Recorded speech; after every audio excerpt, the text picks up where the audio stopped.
Welcome, everyone, to What's Working. It's Cam Marston putting together another podcast for you about the topic that's so near and dear to my heart right now, which is this is a bold way of saying it, but the continued decay of what we see of government, and particularly in the Washington, D.C. area. Our focus today is going to be continued on what's going on with politics today. It's a subject matter that I had sworn off for this podcast, but recently said I need to get back into this for no other reason that it'll make me feel better. The Republican Party, as I've said in previous podcasts, is a shadow of what it used to be. Gone are the character and the ethics that attracted me to that party, the sense of decorum and willingness to speak to opponents. And the Democrats have moved way too far to the left for people like me to find any sort of home in. I used to consider myself the leftmost leaning Republican. At the same time, I was the rightmost leaning Democrat, which put me right in the center, and today that center has no voice. We are recording this on the heels of the No Kings movement, which was last weekend, and we are recording this in the very same moment that the structure of the White House is literally being destroyed in order to make some sort of grand ballroom. The structure of our government, metaphorically, is being destroyed in order to make a grand ballroom for one man's ambitions, one man's ego. So we're going to talk about this with Governor Frank Keating. He's the former governor of Oklahoma. He and I have been introduced through a mutual friend of ours. I'll give you a little bit more detail on him as we get him on the line. But he's got some great claims to fame as a Republican governor, has done some remarkable things. And he, in our preparatory call, still feels there's hope for the current state of the Republican Party. He sees opportunity in it. And I want to hear him talk about that. My position is, hey, I think we need a third party. The Republicans aren't what they used to be. The Democrats aren't what they used to be, and it leaves the middle open for a third party, and he and I will begin that discussion when we get back from break. You're listening to What's Working. I'm Cam Marston. We'll be right back. This is Cam Marston. Poor communication is costing your business, and it's because many leaders don't have the skills to communicate well.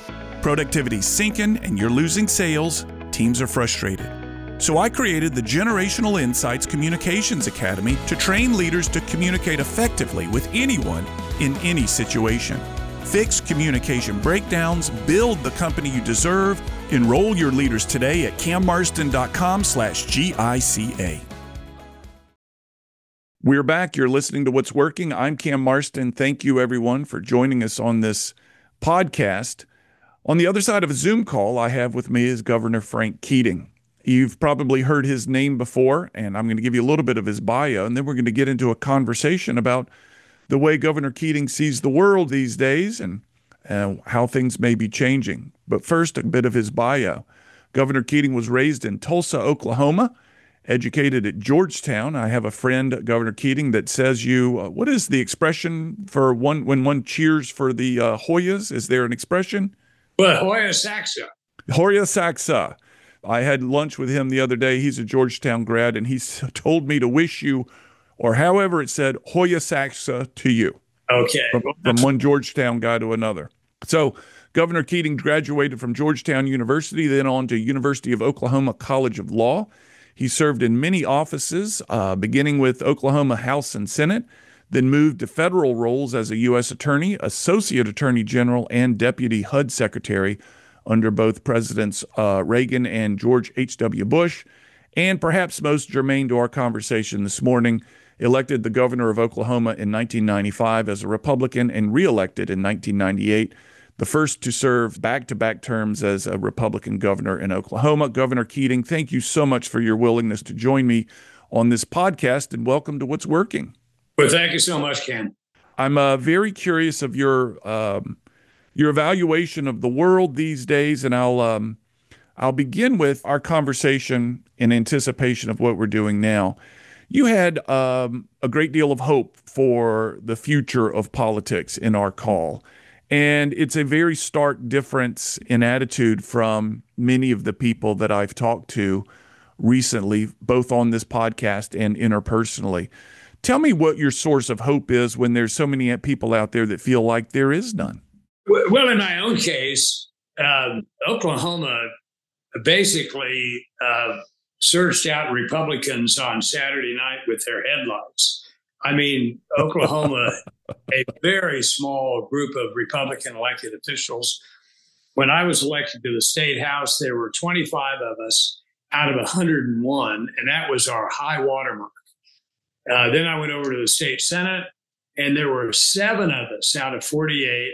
I became the leader of the Oklahoma Senate Republicans, and I asked my colleagues, how can we improve the goodwill between the parties? How can we get things done working together?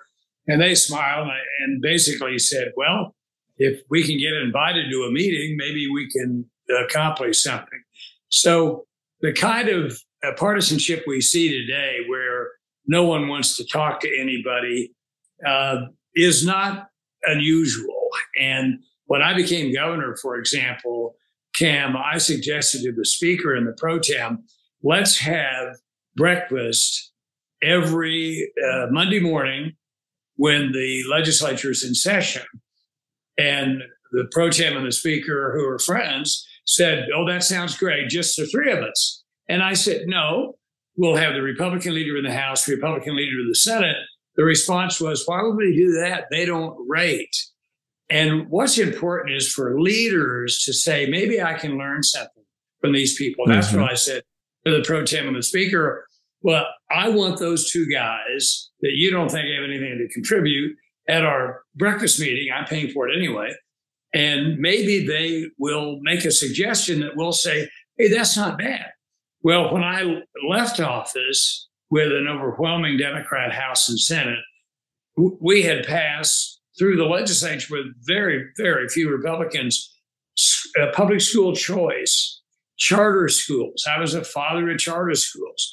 We had finished the turnpikes, cut taxes, passed right to work, which the unions hate, in the Constitution.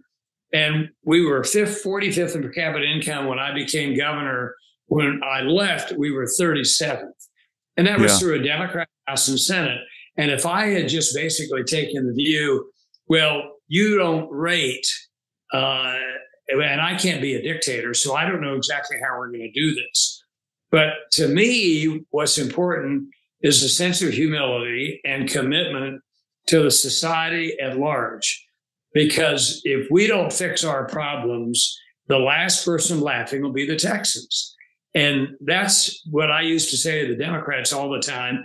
And I asked OU and OSU's economics departments, see why we're so poor. And they came back and said, well, you don't have right to work. You have an income tax. You tax everything. You have no charter schools. You don't have school choice. You have too much divorce. I mean, they just went through the list that were impoverishing negatives. And we addressed virtually everyone except the getting rid of the personal and corporate income tax. They simply didn't want to do that. But I think it all starts with the leader, whether it's the mayor of the city, whether it's the governor of the state, whether it's a legislator in a district.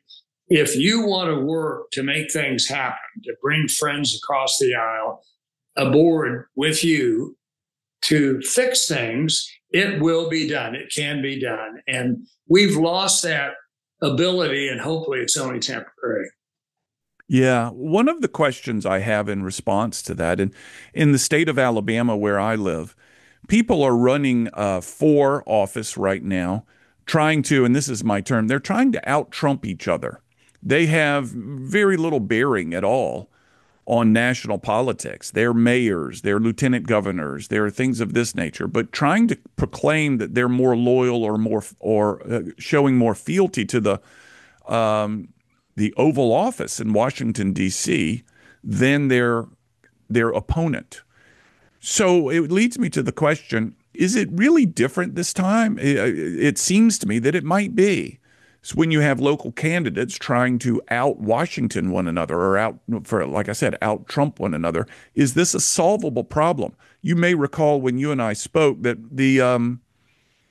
One of my ambitions in this podcast, in this series of podcasts, is to begin a conversation about a viable third party. And there's ample reasons to suggest that it hasn't worked in the past and therefore it won't work right now.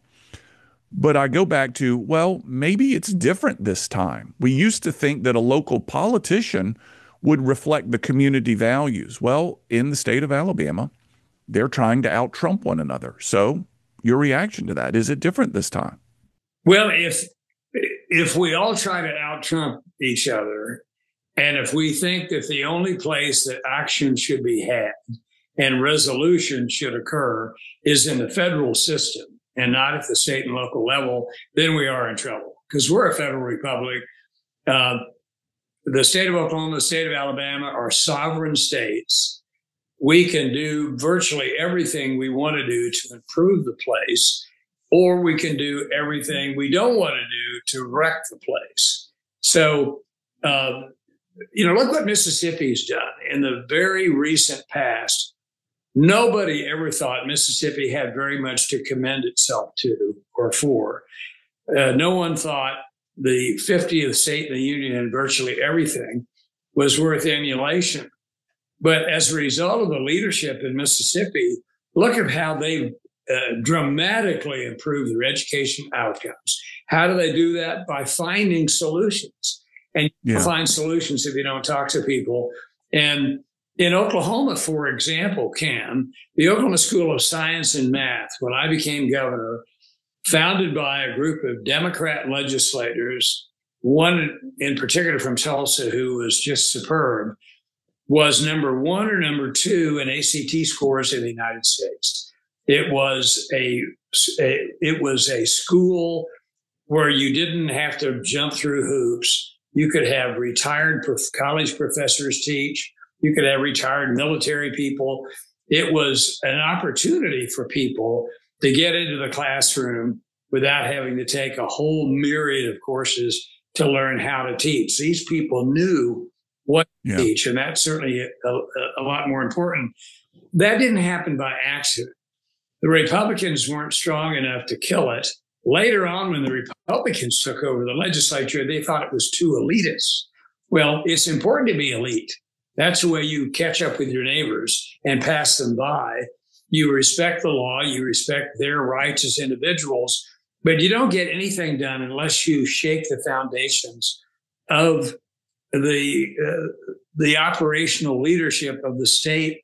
I always was told by my dad, you owe some of your life to public service. We need to get the best and the brightest people from all walks of life, black, white, red, and yellow, Democrats and Republicans, to help lead the state. And Mississippi apparently has done that. We moved from 45th to 37th, as I mentioned, in per capita personal income, because people got involved and wanted to make things better. But if you have a leader that just grumbles and snarls, you will get nothing done. Well, I am aware of the great strides Mississippi has taken. We, of course, are in Alabama, their next door neighbor. And throughout my life, we've always been able to say, well, at least there's Mississippi, because Alabama always shows up near the bottom, and there's always usually one below us in whatever ranking it may be in Mississippi. Mississippi's done a great job, and Alabama should be a little bit the boast of us Alabamians should be in jeopardy, or is in jeopardy right now, with Mississippi doing so well. One of the things that you referenced just now, as well as in our previous call, is getting the right people to run for office. And men and women of character and integrity, those are the terms that I keep coming back to.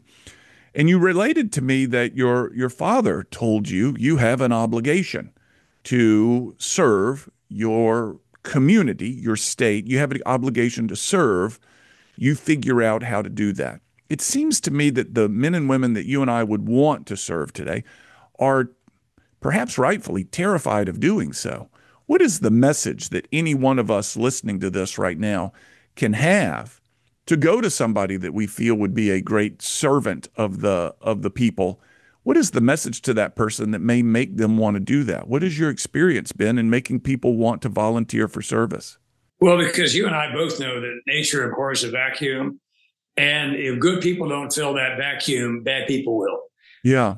And corruptly bad people. In my father's case, he was the non-pay head of the correction system in Pennsylvania. In my mother's father's case, my grandfather, my dad, was a Republican.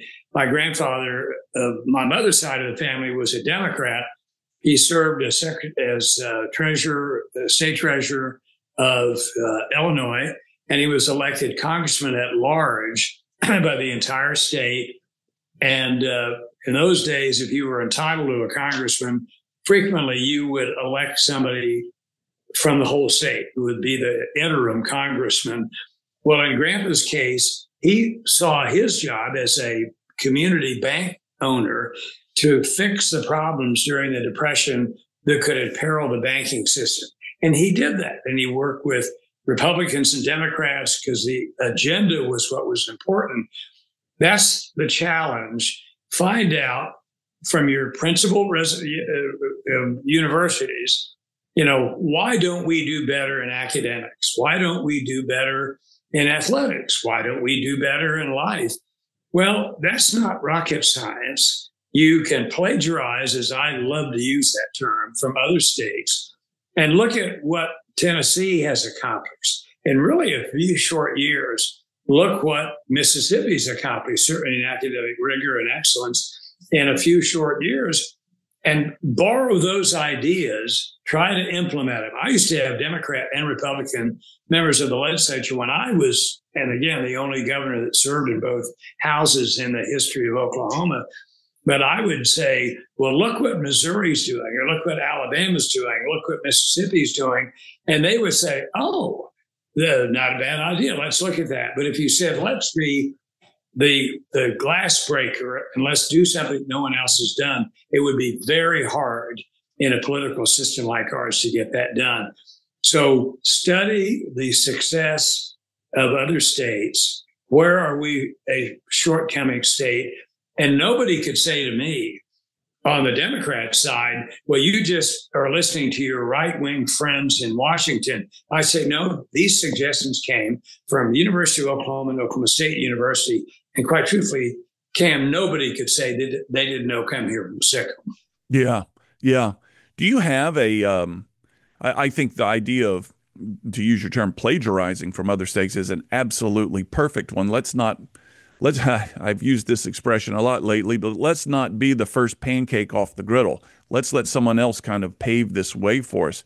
But going back to the question, do you recall a time where you personally went to someone in the state of Oklahoma and said, hey, I need you to run for office. You're the type of person that we need.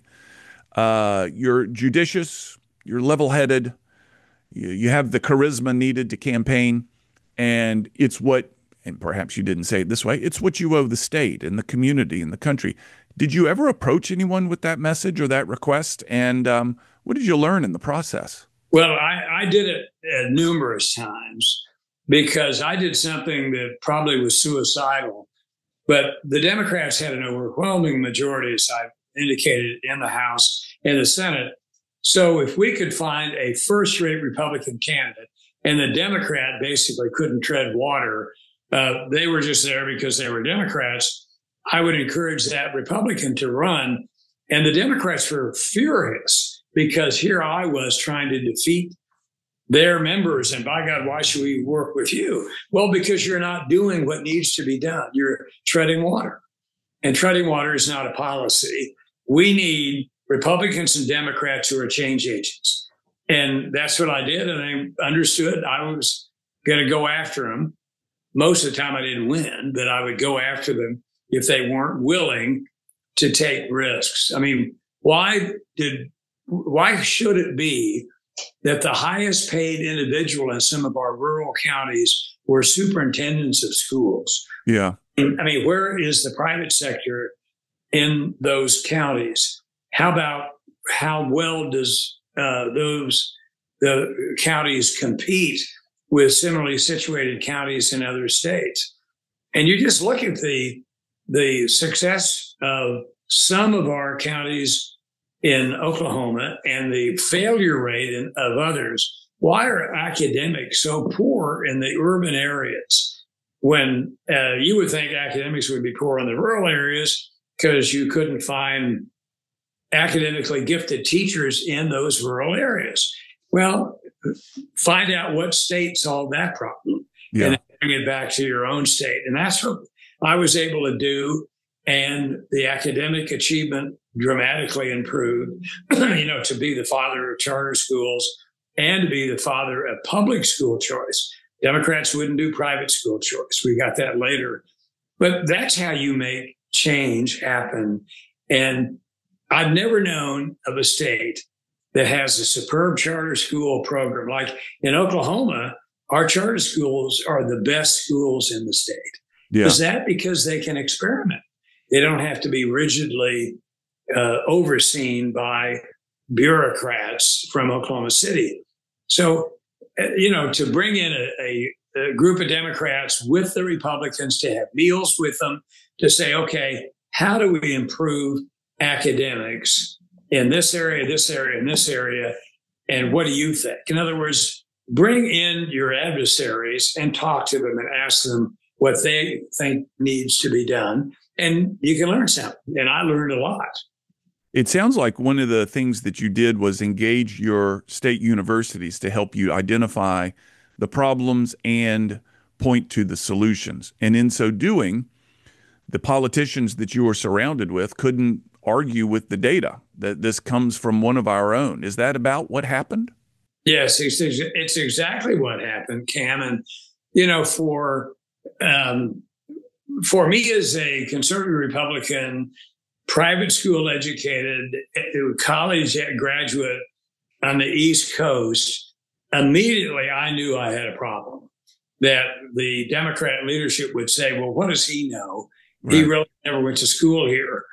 So to get the University of Oklahoma and Oklahoma State University's economics departments to examine why we were 45th per capita income and have them come out with that list. Well, you don't take hard enough courses. You don't have charter schools. You don't have school choice. Your transportation infrastructure sucks. You've got too much divorce.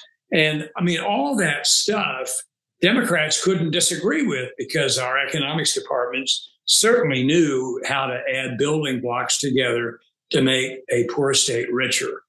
And to me, it's not rocket science. Yeah.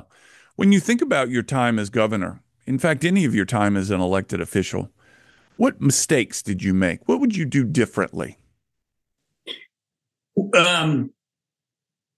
Probably I was not aggressive enough to embarrass people because it was so bad.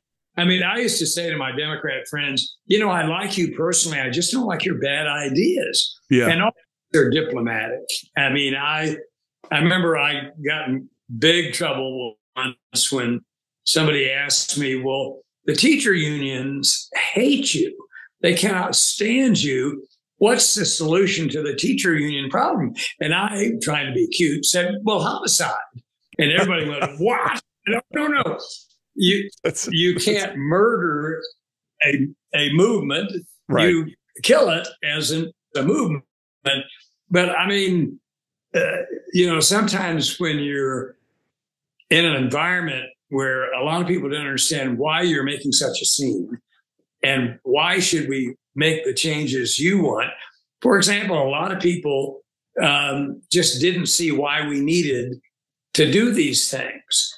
And when I, as a Catholic, appeared before 350 Southern Baptist pastors to say to them, we have too much divorce. Why are you all not saying behind your pulpits that marriage is a lifetime contract? Not every marriage will be, but it's a lifetime contract because if young people break up, they will have a very hard time getting back on their feet. And, a lot of people said, what is it your business to say that? Well, that was from OU and OSU's economics departments. Yeah. Yeah. So you look back and in hindsight, perhaps you didn't use the word, but perhaps not bold enough to call people out maybe if you could do something again, you'd do that more? Well, I think probably an older person who has a lot of life experience, and I had a lot of life experience, but I was, 49, and I wasn't one to lecture people because they were young and didn't know anything. Yeah. I mean, I was amazed we got as much as we did get, but I probably should have spent too much or more time on young members of the House and Senate. Both houses and both parties. I think you just have to say, look, I don't know everything, but I do know because of OU and OSU's economics department's analysis, here are our 5 things that we need to address. And really, they couldn't say no. Yeah. Because it was our comprehensive universities. And I probably should have been just a much more aggressive in rigor in academics, saying to the technology people at the VOTEC system, we need more people taking your courses to compete in this world. But I always try to have an individual in the cabinet of both parties, by the way. 40% of my cabinet officers were Democrats. But to do, okay, here's what our problem is. Here's what I see as the solution. What do you think? Ask both parties that, as opposed to just your own people, and have the Democrats look at the floor. I just, I always, because I came from a very bipartisan background, I hear what individual members thought about my ideas. And some of them, for example, said, well, if we get rid of the personal income tax, then we'll have to pass a tax, and then we'll be beaten up for voting for a tax. And I said, we should not require people to pay taxes to work, because then you'll have more work. We should require people to pay taxes to consume. But we weren't able to get that done. I think today, maybe with the new leadership coming in, we might be able to do it. But you shouldn't tax people to work. Yeah. Do you look back on that and think that you created a path of change that continues today? You talked about pulling different parties together. You mentioned the breakfasts that you have. Is it your understanding that that has since stopped, or is that momentum that you created then, is it still going in Oklahoma? Well, when I moved back home in 2016 from D.C., I was invited to go to a meeting of a nonprofit, a lot of business people, what Oklahoma needs to do. And what stunned me was the leader of that poll analysis said, well, we had a lot of rural Democrats that became Republicans, but they're still Democrats. So they were in opposition to a lot of these rather controversial things. I mean, why do we have to have the number of county superintendents of instruction and the number of education bureaucrats in these counties? But that's where the next administration, the next governor's administration, could have a success rate that I didn't have, because now Republicans and Democrats can win and lose. In my day, Republicans never won. I mean, it was a rare event.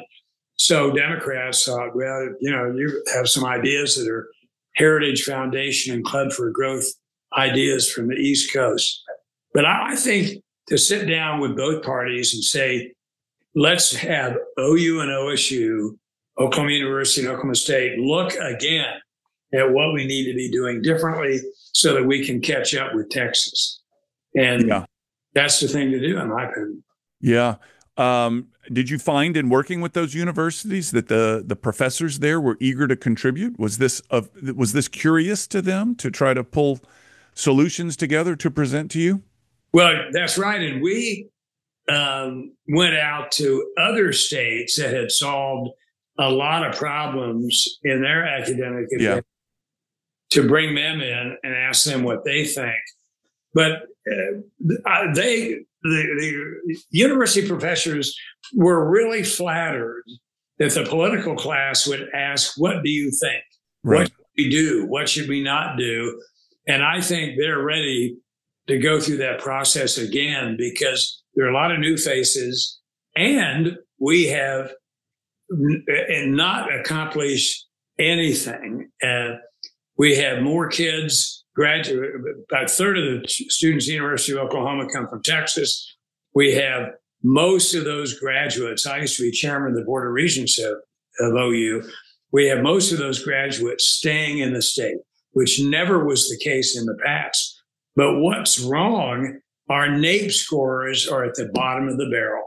Mm-hmm. And, who has made no effort to improve that? Well, the teachers' unions and the Republican leadership in government and in the legislature have let that happen. And that's just inexcusable. Yeah, I was reading something about that over the weekend, that it's the NAEP scores, which I researched this. You referenced it on our call, the National Assessment of Educational Programs. It essentially is the report card for how people are doing in education, for those listening that don't know what the NAEP score is. But it became, it's one of the things, and I was cued into this by our previous conversation, that the state of Mississippi identified and said, we can do something about this. And it is not okay for you for some individual or organization to create your own measurement tool. We are going to use the similar measurement tool, and you're going to create, because apparently organizations had created a measurement tool that made their student body look good, but was in fact not comparable to a national measurement tool. In other words, we're failing, so we're going to create our own measurement that makes us look a little bit better. And as I read it, state of Mississippi said, no, that's not going to happen. Let me get into my, I guess I've got this bothering attitude, or not idea of perhaps now is the time for a third political party. The middle is not represented. I'm a far left Republican and a far right Democrat all at the same time, and don't feel that I have any. I and many people like me in my own conversations, our voices is not heard. And I'm wondering, you're obviously very good at being a Republican. You were good at it for a long time.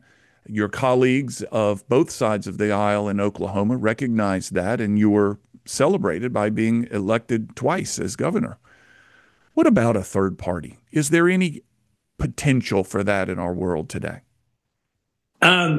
If the principal parties, Republicans and Democrats, don't address the unfinished business or the unanticipated solutions, then I think you'll see people say, "Well, I'll get somebody else." Look at the New York mayoral race. Yes, exactly. Maybe that's a good example. Yeah, some of these governor races. I would prefer to let our system be as least complex as can be.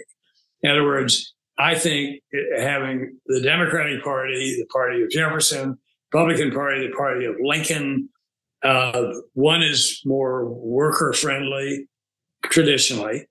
The other was more capital friendly. And that kind of balance should work out. But I would be right in line if somebody said, the Democratic Party is racist like it used to be. It was horrible in Oklahoma when we first became a state. And the Republican Party just simply doesn't have the courage to do anything about it. Then, we could have the Federalist Party, or we could have the Growth Party. But I'm not sure we're there yet. In some states, perhaps we are. Yeah. It would be, as I've spoken to other people in this podcast, for it to be possible, it would require extraordinary dollars and a nearly immaculate candidate. And both of those are hard to find for a theory, which is a third party right now. It's not an actuality, it's a theory.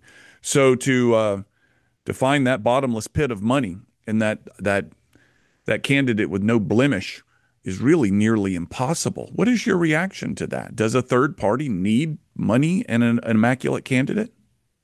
Well, you have to have somebody that you can look up to and embrace as a solutions virtuous person. I mean, I pick up the paper frequently and see somebody who was strutting, sitting down, and all of a sudden they find out all these bad things about them. Well, I think that kind of vetting is good. Yeah. I want to see somebody and a lot of somebodies in both parties who believe in something that is meritorious. For example, when I was a boy, when I ran for the legislature, I was 28 years old, and I knocked on every house, Republican and Democrat. It didn't matter to me. I wanted perhaps a Democrat will say, "Hey, that Frank Keating guy knocked on my door, and he seemed like a real nice person." But to give an opportunity for me to knock on the door and say, "I'm running for the legislature," I'd sure be grateful for your support. A lot of people said, "No, I couldn't help you and won't help you. You're the wrong political party." And I'd say, "Well, thank you very much for letting me talk." When I said, "Well, then you're an asshole," I don't need to talk to you. I mean, we need to be pleasant. We need to be friendly. And we need to be genially corrective. And I would say to people who would raise an issue with me, well, that is a good point. However, if you add so-and-so or subtract so-and-so, you got a different issue. Yeah. So is there such thing as a flawless candidate?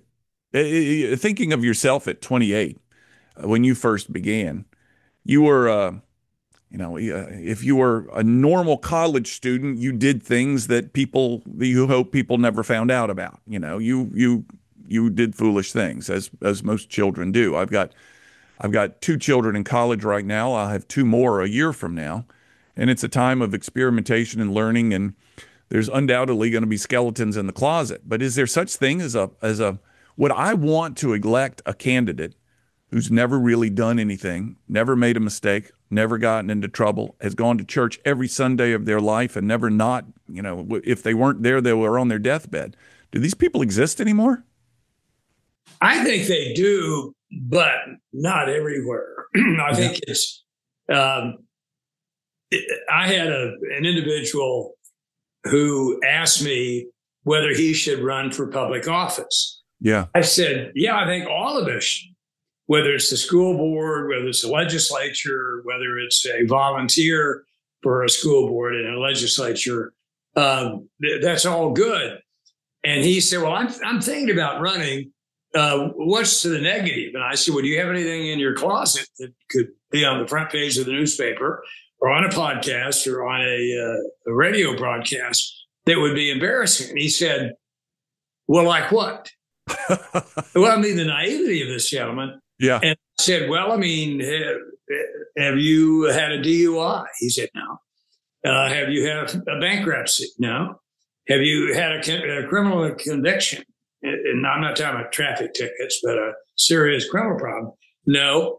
Well, then I think you're in good shape. How about a divorce? And he went, well, yeah, I had a divorce. It was kind of rough. And I said, well, what were the grounds for divorce? And he said, adultery.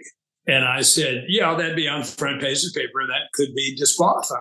Yeah. But if you want to do it anyway, you can say, because a lot of people out there have been divorced, like one of my brothers, and, you can say, well, I didn't pay enough attention to my wife, and I ran around on her, and I'm embarrassed by it, but I'm a good person, and I'm back doing the best I can. Well, yeah, a lot of people would never vote for you. A lot of people would vote for you. So, it's important to try to appreciate and to understand that if you can find somebody and who's willing to run, who has a solid record of integrity, hard work, dedication to his family and his society, then yeah, if we can get a person like that to run, they're obviously as good as they come. Yeah. I want to bring us to a close here, and I'd wondered if you would remember something for me. Tell me about the day of the Oklahoma City bombing. It had to have been a extraordinary moment. It was an extraordinary moment for the nation, for the state, and you were governor when that happened. Can you relive that real briefly for us? Well, we had a mayor's prayer breakfast that morning, and I went to the prayer breakfast, and I didn't really know. I knew who they were: the fire chief, the police chief. I had appointed the National Guard commander, who already was a two-star general. Really a wonderful person, and a Democrat, by the way. And so I went back to the office, and you could hear a thump. I thought maybe Tinker Air Force Base, there was a plane that crashed, or there was an explosion, something like that. And shortly, one of the TV stations was hovering a helicopter over the Murrah building, and the whole front side had been blown out. And people first reflected, this must be a natural gas explosion. And my reaction was, no, somebody blew that up. There was just too much damage. And it was a filled office building. So my college friend, Bill Clinton, was president of the United States, and he called me and he said, what in the world's going on? And I said, I don't know, but it's a major explosion. The building is full of people, and I'm going down there right now. But I mean, Clinton, Democrat, calling a Republican governor, that was not a problem. And I went down to the site. Unlike 9/11, where everybody was black powder, except the people that jumped off the building, in Oklahoma City, everyone was there. Every child's body, every older person's body, every younger person's body. I mean, it was just utterly, completely emasculating. I mean, I got PTSD from the experience out there, and I still am not over it. But it's awfully, awfully hard to see the work of evil like all of us did up front and personal, because, unlike 9/11, everybody was there, and you could see them, and everyone was dead. Did you said you have PTSD, yet in our conversation, you still seem to have great energy and hope and belief in people and goodness, and let's get together and talk about the issues. That extraordinarily evil moment has not dimmed your faith in humanity, or is there a dark space somewhere in you now as a result of that? Well, all of us have different religious beliefs and different religious backgrounds and expectations, but I believe very firmly that the devil walks the earth. And I think there are Satans that walk the earth and do horrible things and permit horrible things to occur. You wonder, why does God let this happen? Billy Graham asked that question when we had a memorial service after the Oklahoma City bombing, and his answer to himself was, we just simply don't know. But my twin brother was a Marine officer in Vietnam, and at the site, I saw a black polished shoe coming through the rubble and a blue pantsuit, a trouser, and a red stripe, though the formal uniform of a Marine officer. And I said, we would bring a group in to take everybody out. And I said, we'll get the Marine Corps Honor Guard here. This is obviously one of the recruiters. And they said, okay. Well, years later, actually, down at the site, we had some people in town for one of the big art shows. And when you leave the museum's story of the Oklahoma City bombing, they have all of the pictures, photographs of the victims. And I looked up, and here was a young Latino face, Captain Guzman, age 28, United States Marine Corps. And I just started sobbing. I said, that's the leg. Yeah. And it was. And things like that. If you have a political dispute, then go run for office or find somebody who will fix it. But don't go blow up children. And that's what McVeigh did. Yeah. It was a defining moment for you, certainly on site, but for the rest of the nation as well. I think we got a sniff of something that we had not sniffed before, at least in a long, long while, when that happened, and I'll never forget it. It was devastating. Governor, thank you so much for your time. You've been very helpful. You've been very generous with your time. You have no reason to give me as much as you have, but I sure am grateful for it. Thank you so very much. Well, you're very welcome, Cam, and I'm honored, and I'm just thrilled that you do what you do, because we all need information from every source we can, and I'm very grateful to be able to participate. I'm glad. I think talking about it sure helps. As I told you when we first met, I feel like I got to do something, and this is what it's led to, at least at this point, and I'm glad you're willing to participate. Thank you so much. Yes, sir. Thank you. Appreciate it. We'll be back after this break with final comments. You're listening to What's Working. Hi, I'm Cam Marston. Many business leaders like you are facing declining sales, high turnover, low morale, all because of poor communication. That's why I created the Generational Insights Communications Academy. The Academy trains your leaders to communicate effectively with anyone in any situation, helping you build the thriving company you deserve. Learn more and enroll today at cammarston.com/GICA. Governor Keating was very generous to give me as much time as he did.